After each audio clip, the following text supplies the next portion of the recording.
I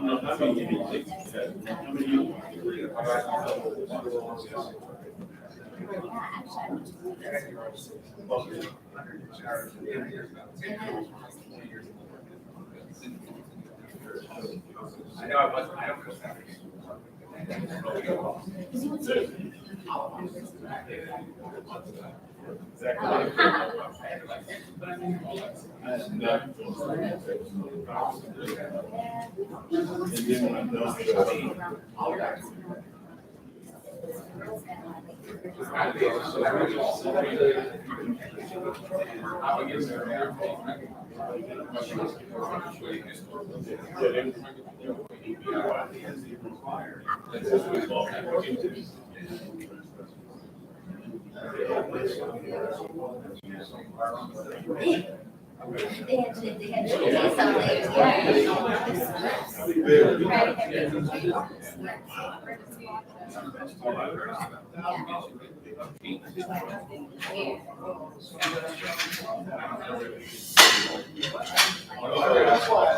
Doves at the party. Doves at the party.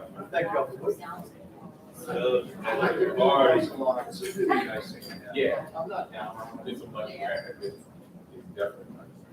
I've never seen you look so fast on this. You know, Look at that. You're just silly today. You're like a 50-year-old. maybe I give myself too much credit. You guys wait for me. It's not bad. It's good. But you really just kicked off on time. On my own initiative, taking off what you do. Yeah, I would.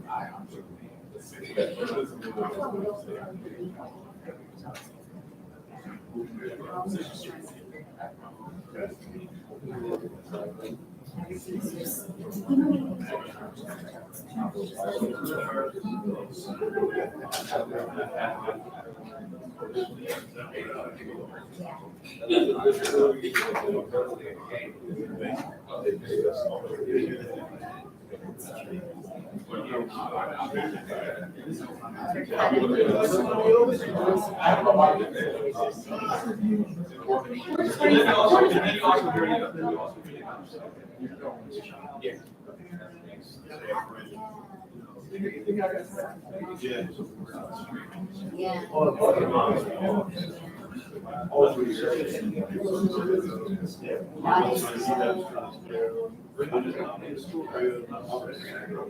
That's really. Fresh. And then he was. You gotta put this. Now we're getting together to call. I honestly, Right. oh, my camera. Right. Right. I get it. That reminds me.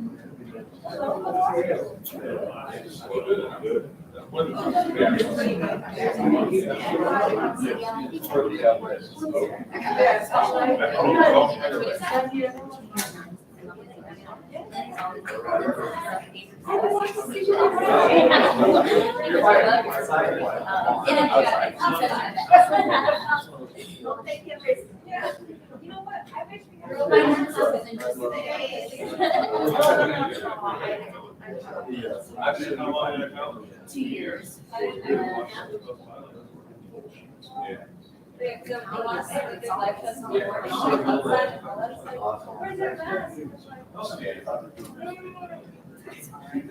But I know I should. So that way that, yeah, I think I did find it.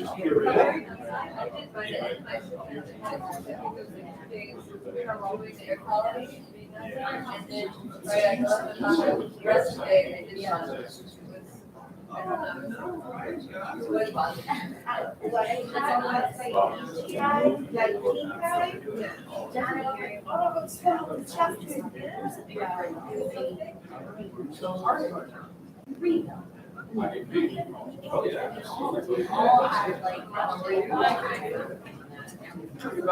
Where's the caterer? Where's who? The caterer. Late. It's 11 o'clock. It's time for brunch. Yeah, I hear you.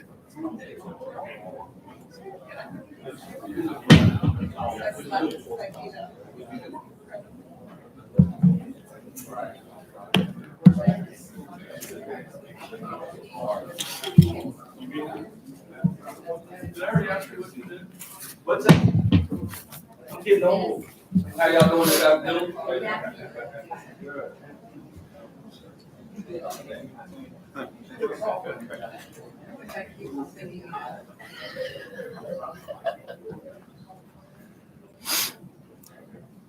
Good morning, everyone. I'm Brian Fisher, manager of the Media Relations Division for the Prince George's County Police Department. I'd like to welcome the members of the press today and thank you for being here. And I'm joined by the county's public safety leader and police department command staff. They will be providing information about the department's summer crime initiative. First, I'd like to introduce Deputy Chief Administrative Office of Public Safety and Homeland Security, Mr. Barry Stanton. Good morning. Good morning, and thank you for the opportunity to address you today. On behalf of Angela Alston-Brooks, County Executive, it is our goal this morning to provide you with an update on the Police Department's Summer Crime Initiative. Our goals and strategies this summer is to protect our community and reduce crime. Chief Aziz and his command staff will discuss what his department's plans are for the summer in fighting crime. Let me just say this. School is out. The weather is hot. Social interaction have increased and boredom has set in. This is a perfect combination for increased crime in the summer. Summer usually results in a rise in crime and has been an ongoing fact over the years. The county executive has invested in summer jobs as well as other activities for thousands of youth in our county. Chief Aziz has created the Office of Community First, which has led the state in community policing and building bridges to our residents through so many interactive events in the county. Shop with a Cop, steering wheels, lot giveaways, coffee clubs, cops and cars, neighborhood walks, listening to concerns and talking about problems in our community. But let me just say this. Parents have an important role in helping lower crime this summer in Prince George's County. I say to the parents, again, as our county executive has said many times, know where your children are and who they are with. There's no reason for a child to be out at 3 o'clock in the morning. That is ridiculous. Let's provide some oversight. Nothing good happens at 3 o'clock in the morning. Police cannot do it all. They cannot do it by themselves. We need the community's help. We need the parents' help this summer. There must be responsibility, and as I said before, and I will continue to say, consequences for those that commit crimes, especially for repeat offenders. There must be accountability, and accountability at all levels of the criminal justice system. Some juveniles have been arrested, as you know, multiple times. We've said that in many press conferences before, yet they continue to victimize our community. We want that to stop. We want to work on making sure that occurs.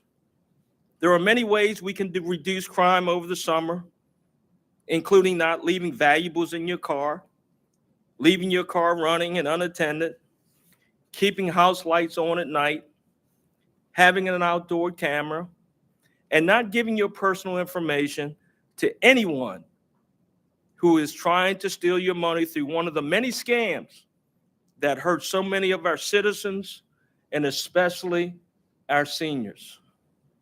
So today, working together, the community and the police, we believe we can make a difference. We believe we can reduce crime over the summer. If you know something, if you see something, call Crime Solvers. 1-2-866-411 tips. And now I would like to have Chief Aziz come up and give you a more detailed overview of our summer crime initiative for Prince George's County. Thank you very much. Thank you, Mr. Stanton. Chief Malik Aziz, Chief of Police, Prince George's County. Historically, crime increases during the summer months when schools are closed. Our county executive, Ms. Angela Also Brooks, has focused on the safety of our residents, and she's invested heavily in summer youth enrichment programs. Over 6,000 youth will participate. Her summer passport experience, where over 1,000 children will be exposed to entrepreneurship, arts, science, and education.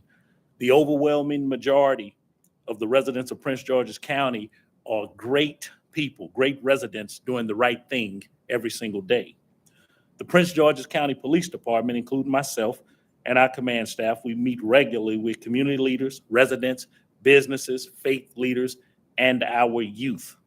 I also take the time to thank the many men and women involved in police work every day who do a very vibrant and robust job of serving our residents. And as I've said many times before, policing is a 50-50 partnership with the community, 50-50. Collective partnerships are the best solution to these challenging times of rising crime. Our Summer Crime Initiative is an extension of our current practices with a strategic deployment of officers to address youth violence, carjackings, illegal guns, and other violations. We have implemented an innovative strategy involving hexagon grids, which are about 1,000 meters in diameter, in which we will focus. It enables us to target the smaller areas of crime. Again, this is to enable us to be more focused. We cannot arrest our way out of a problem. We cannot arrest our way out of a crime problem. I'll say it again, we cannot arrest our way out of a crime problem. We will continue to use intelligence to coordinate prevention and enforcement efforts. Officers will be assigned to specific areas, and we are supporters and contributors of programs such as Vision Zero, where traffic units will be deployed that will enhance enforcement to reduce crashes, address car meetups, racing and speeding, car fatalities, and crime. Our strategic investigations and narcotics enforcement divisions will be utilizing the best tools to reduce carjacking and gang violence. We will proactively check on businesses and build on youth-driven partnerships.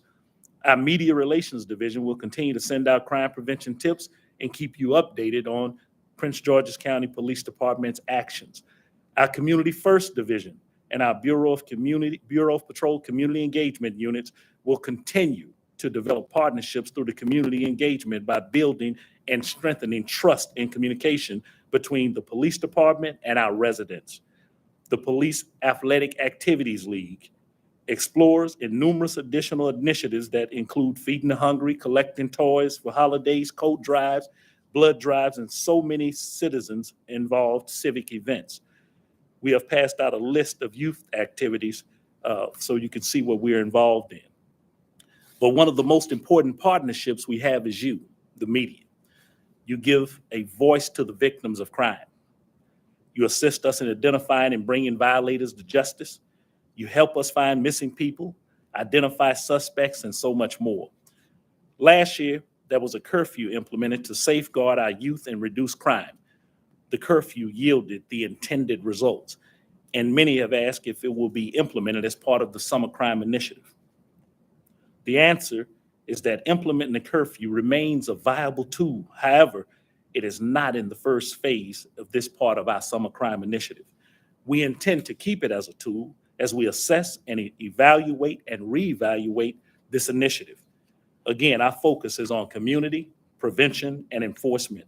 Challenging times require us to work collectively in a vision of our county executive, Ms. Also Brooks, with our other county departments, with Sheriff Carr and the Prince George's County Sheriff's Office, with State Attorney Braveboy and the State's Attorney's Office, the judges, schools, juvenile services, not-for-profit organizations, and our municipal police departments, and anyone else who has a desire to have a better and safer Prince George's County, where we live, work, where our children play. I spoke about the enforcement parts of it. Allow me, indulge me for a few, to talk about the enforcement aspects. While we cannot arrest our way out of any crime problem, it is a necessary, continues to be a necessary part and a necessary piece of the solution. Our focus will be on the crime triangle that addresses persons, places, and behaviors. And we believe by removing one of those components, then thereby crime is reduced. We hope to focus on quality arrest instead of the quantity of arrest. The crime triangle that we implement identifies the three factors of criminal offenses.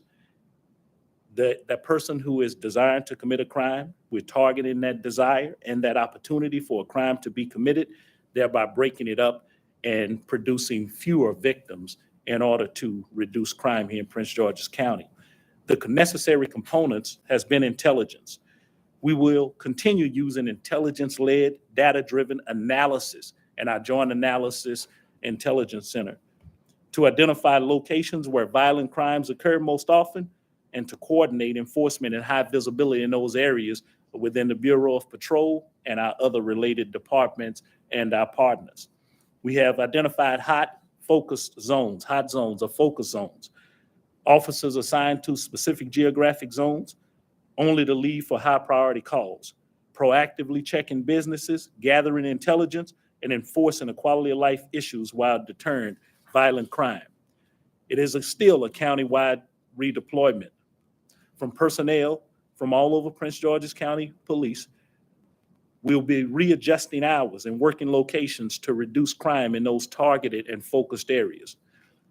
Our WAVE unit, the Washington Area Vehicle Enforcement Unit, and the Carjackings Interdiction Unit will work in conjunction with other marked patrol units. We also will address this weekend fireworks and gatherings that have proven to be problematic or visible in problematic locations gathered from intelligence from the past, as holidays are included in the summer crime plan and the activities that surround them all the way through Labor Day. Our traffic enforcement units deployed strategically to conduct traffic enforcement operations to reduce traffic accidents and fatalities. Overtime initiatives such as our criminal apprehension suppression teams who go out every day working proactively, identifying locations, areas of interest, and reducing violence by arresting individuals who have an intention on committing criminal acts in our county.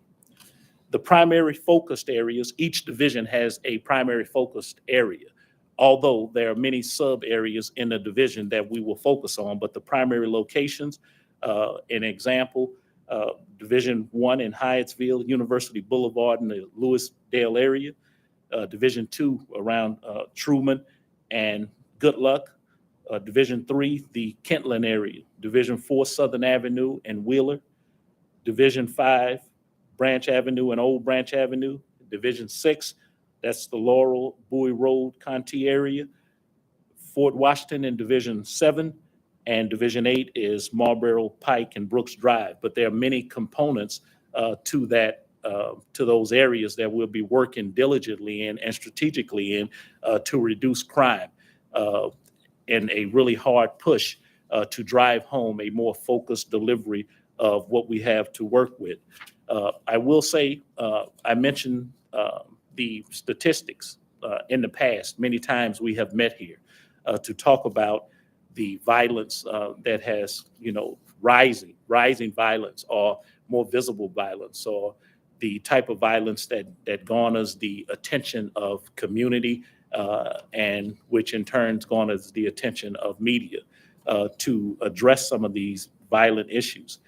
And our last year, going into this time for July and August, which were our hardest months to police last year, that we've seen a rise in carjackings, We've seen a rise in homicides the following month. That has given us a great concern to address these challenging months ahead, starting just before this July 4th weekend. We've been working in a soft push, implementing these things with our hexagon grids, a more focused deployment to get ahead of it. And we believe the impact that we can have in July and August subsequently will reduce victims, thereby reducing crime. So with that said, our future goal, our real goal, is to have a real comprehensive public safety plan, one that we realize that the police are only one cog in this solution, and that you heard me mention our other counterparts earlier, and the agencies that help us in the quest to reduce crime in Prince George's County. So we'll continue to do those things and working in a comprehensive public safety plan in order to address them diligently. In this area, the DMV, our relationship with the chiefs in the other jurisdictions hasn't been better, as well as our municipal police departments. So I look forward to continue to work along the border, along the line where some of our problems lie, with the interim chief Benedict over at MPD. We work almost weekly, and we speak, talking about these issues that have plagued all counties and jurisdictions, or the district that borders us from Virginia to the district, to Montgomery County, to the other contiguous counties in Prince George's or next to Prince George's County. With that said, I'll now take a few questions, and I have my executive team behind me if needed to drill down and address some of the more specific issues. So with that, I'll open up the floor.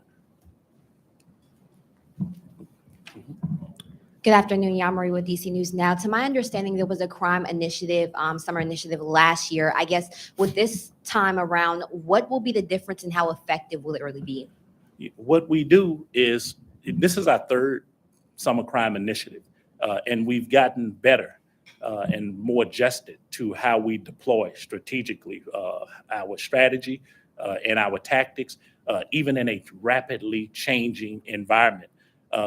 Even the categories last year, the ones that plagued us, from carjackings and the rise in homicides for that month in our history of record keeping, the homicides in August, we went from, one homicide is too many. One person, one family grieving from a loved one is too many.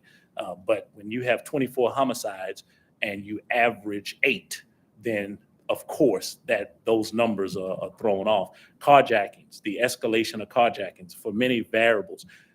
This year, it calls for a more strategic deployment, as I mentioned, with the hexagon, the grids. What we have decided from the close analysis of the empirical data from last year and the year before was to deploy in smaller geographical areas in order to address those crimes. What has been shown that is different now, what has been shown is that those smaller areas that we drill down into in those grids will enable us to actually have a crime reduction. Of course, there's so many other variables that go into it to make these things possible, but I think that is the major difference from community, that we lean heavily on the community. I say this so often that we cannot do anything without a engaged community. And then it is prevention, the prevention aspects of what we do every single day, and the enforcement. And the enforcement must be metered in a way that it is productive and it is engaging and it is beneficial to our residents that we serve. Go ahead. Chief, summer crime initiative, kids getting, a lot of this is talking about juveniles, right? Yes. So of late, I've looked into some cases where we've had kids that have done repeat crimes, 4 and 5 non-arrests, treated as juveniles, released, catch and release. Yesterday, I went to Cheltenham. I talked to a kid who was an armed carjacker and repeat offender. And this young man said that if he had been held after his first one, that he probably wouldn't have done the second one. And he said that if so many kids weren't getting slaps on the wrist, they probably would stop as well. Do you feel it is time to hold more of these juveniles rather than just cycling them back out? Well, of course, I think you, and I saw your story. And I've been to Cheltenham with my team myself, and I've talked to the small group of individuals that they had held myself. So I want to say this before I answer your question. Those young people, we throw away behaviors, but we don't throw away people.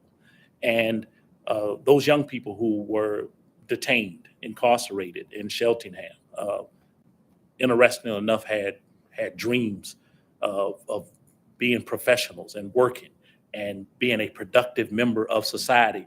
Meanwhile, they had some really terrible and heinous crimes where they victimized people in our community, up in neighboring counties in Maryland.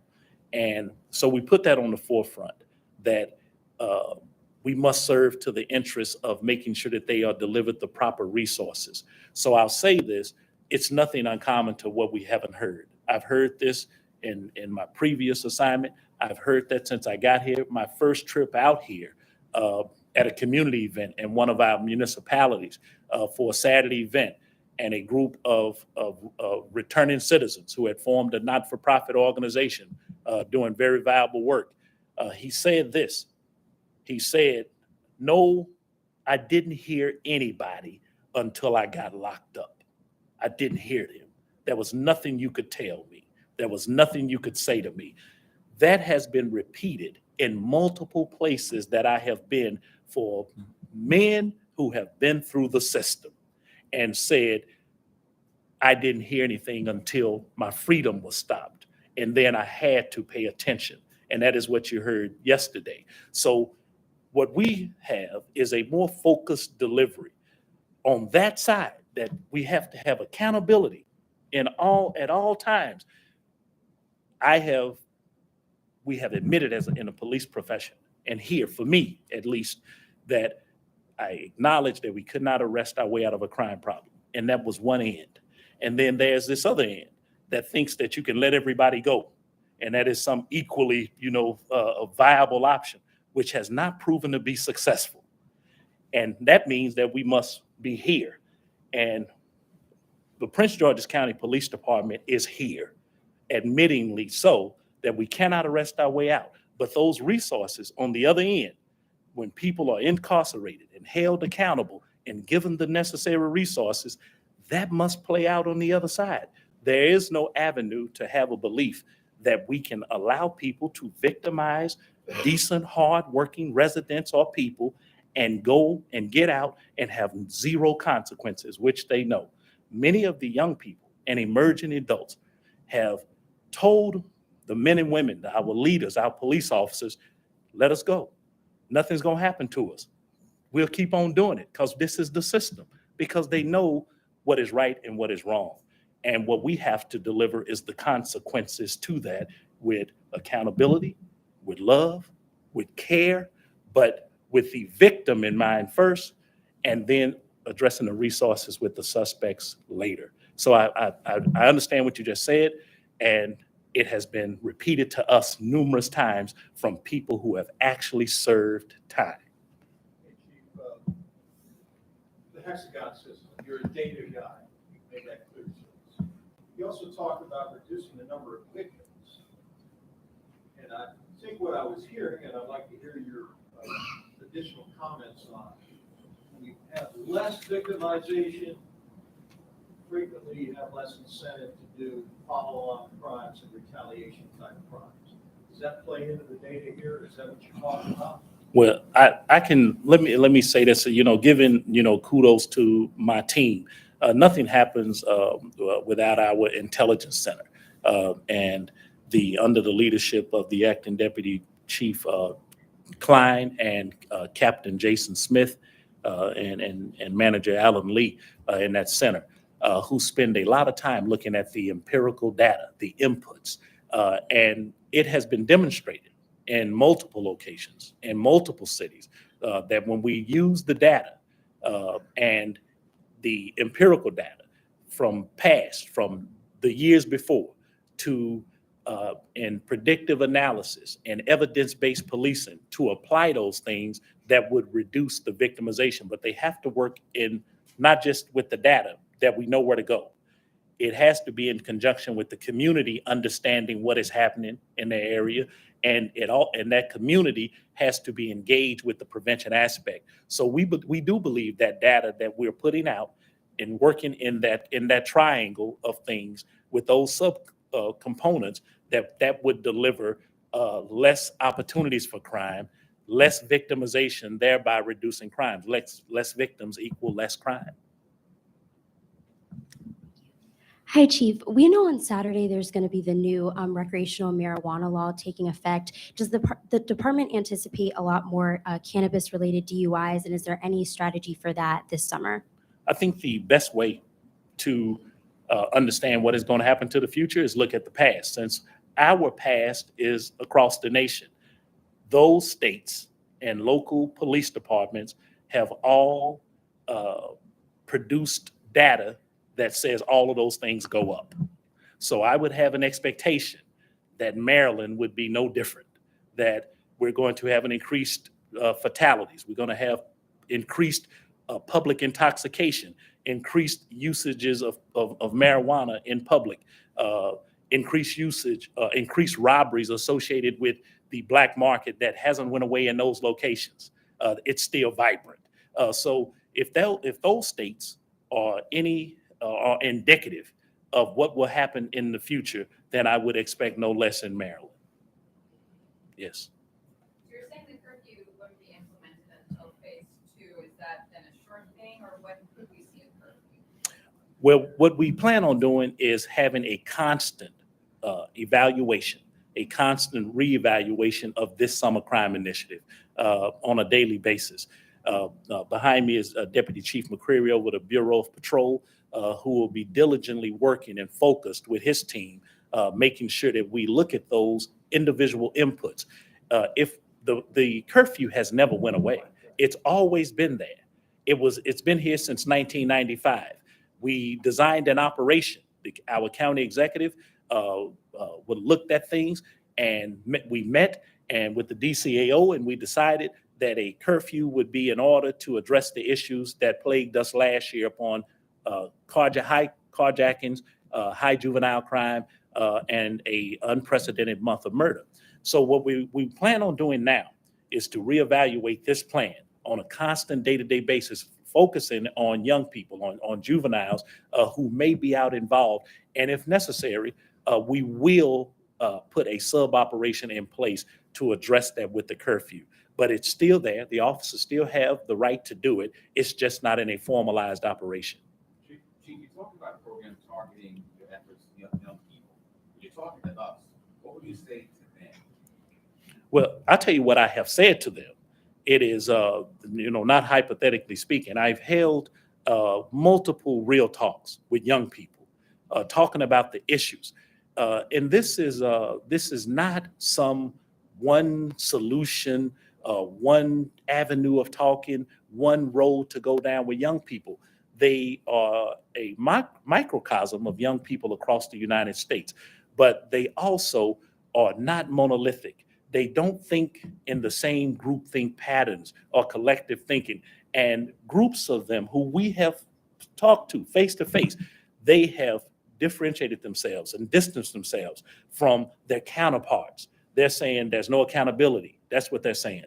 They're saying that they aren't being addressed. They're saying the parents are not involved. They're asking us, we're secondary. The police are secondary. They figure this out, that the police are not a total solution. They're saying, what will happen to them? We're the problem. When we do good, we're the problem. When we want to live a positive life, we're the problem. When we don't want to engage in those issues, we're the problem. This is what they've said to me. So what I listen to them, nothing that the police department, the adults would say to young people who are going to be the ones to inherit our society, to progress it and make it go further. I heard them. And what I asked them, saying to them, is then what will you contribute to being part of the greater solution with what you just said. And a lot of them, they want to have more talks. They want to have more resources. They want to have more accountability. And they are driving that. And I think for the components inside the criminal justice system, that fragile criminal justice ecosystem, that we need to hear them, that they are asking for these things and they want to see them played out. So we decided that it wouldn't be adult driven, that we wouldn't tell them what they needed, that they would tell us how to best go about in the process to get to both of the desired results, the results that we desire, the police department, the residents who live and work in this community, and everyone who touches their lives. I'm sorry, Brad, let me get this question over here. During the summer, how do the department? I can't hear you. During the summer, how do the department is going to address the issue with the carpet offs and the legal strippers? Yeah, we have addressed, we have implemented a plan already to address those things. We have pulled together resources of officers who are meeting collectively on specific times and hours to address those problematic locations that we have identified over the past years.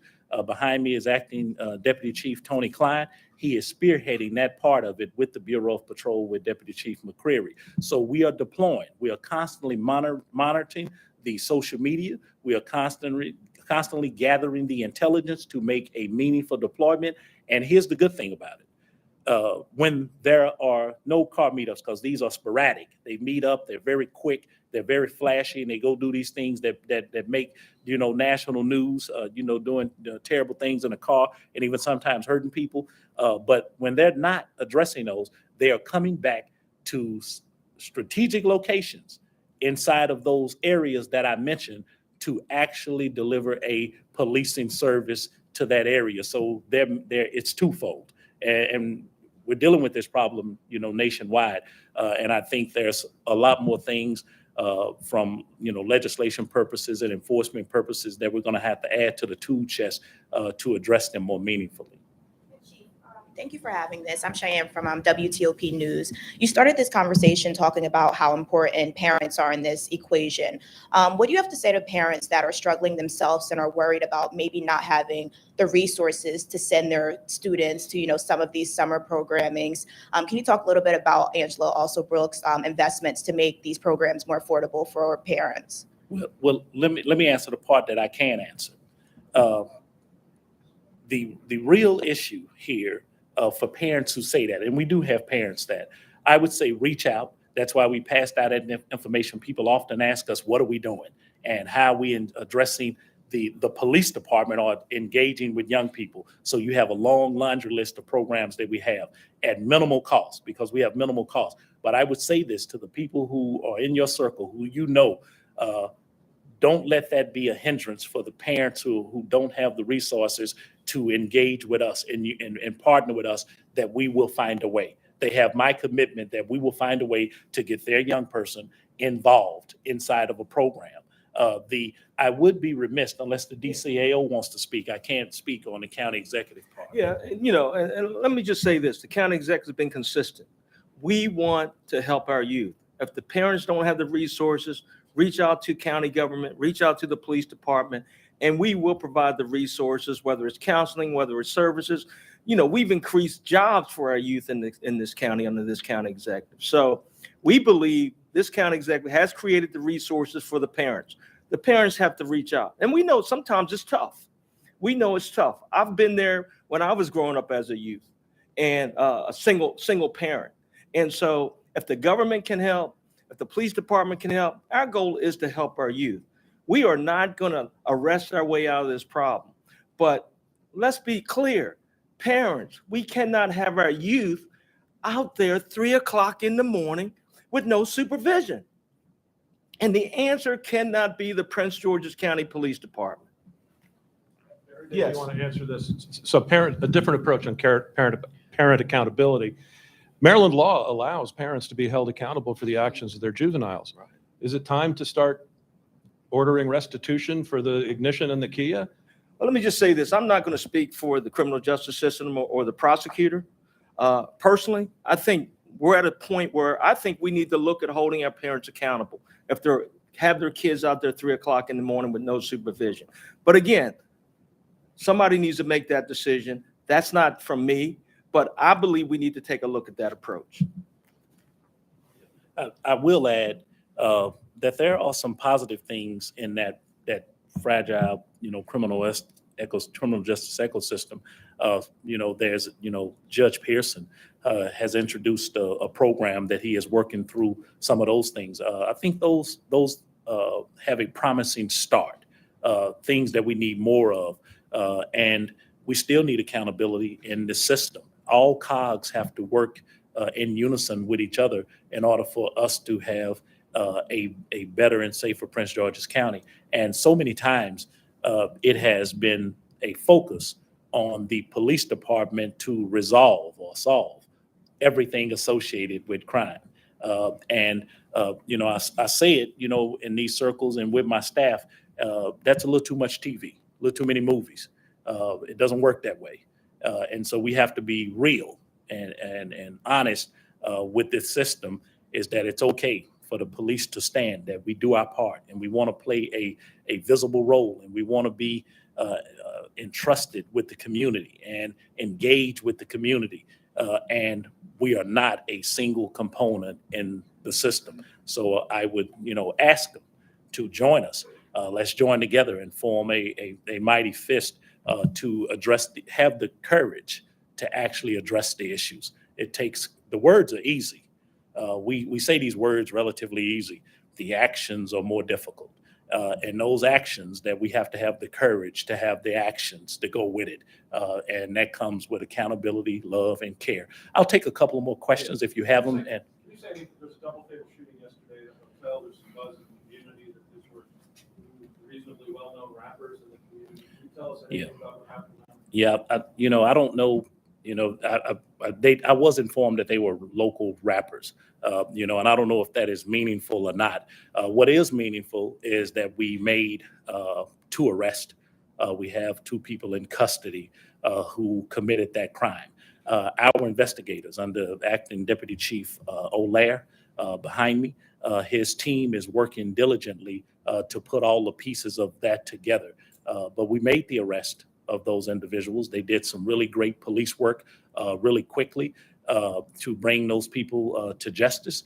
And we're still working through it to find out actually what the connections were and what actually happened. I would be speculating right now without the total proof to say what the connection was, but we did make the arrest.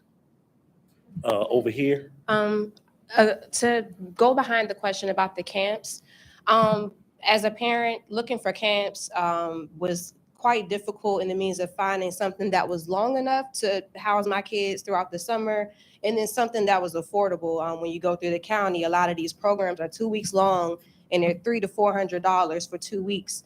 And post-COVID, everything has increased. So I can understand why most parents may be working 2 jobs now in the evening, and these kids are at home without parents, or the simple fact that we can't even put kids in camps because it's just too expensive or it's too short of time to find something long enough. Now, I was able to find a program that's a 9-week grant-funded program. Is there a way that we can have a one-stop shop to be able to put this online? Because as a parent, it was hard to find this. I found this out through my child's school, but it was at the last minute, and I did have to come out of pocket this year, but I know next year that I don't have to, but I just found out about this program. Is there a way that we could build a one-stop shop to create a list of grant-funded programs or programs that extend longer, or maybe initiate that so that way we don't have to worry about how finding longer camps for our kids, because they're 2 weeks long, that's it, and then they're out. So it would just be good to have a place where parents can go to find all this information. I agree with what you said. We need to do a better job of putting that. You have my commitment that I'll get to work on that today to engage the county components with that. I think overall, when I mention not-for-profit organizations, non-governmental organizations, when we have so many resources in communities and in other jurisdictions that are serving youth for the summer. And I think it would be incumbent upon us from hearing you as a parent that we should have some more meaningful engagement to make those things come to reality for longer programs, because I realize in the modern age, not the industrial or the agricultural age, that kids are out of school and they need to be out of school doing something that occupies their time. And we have to do a better job of getting that out. But I'll start to work on that. I agree with you. And we have to do a better job in multidisciplinary teams making that a reality. I'll take one more question and then. Have there been any updates on your lesson at 320 last Thursday? No, the acting deputy chief Olaire? Yeah. Good afternoon. We did make apprehensions on all of the suspects involved in the Greg Street homicide last week. They are all in custody as of today. Other than that, all the other cases are still in preliminary investigation for the week. Adults, I believe. Okay. All right. Well, thank you guys for coming. If you have any additional questions after that, please see Brian Fisher of Media Relations Division or Ms. Cotterman, and then we'll get those questions answered. Thank you so much.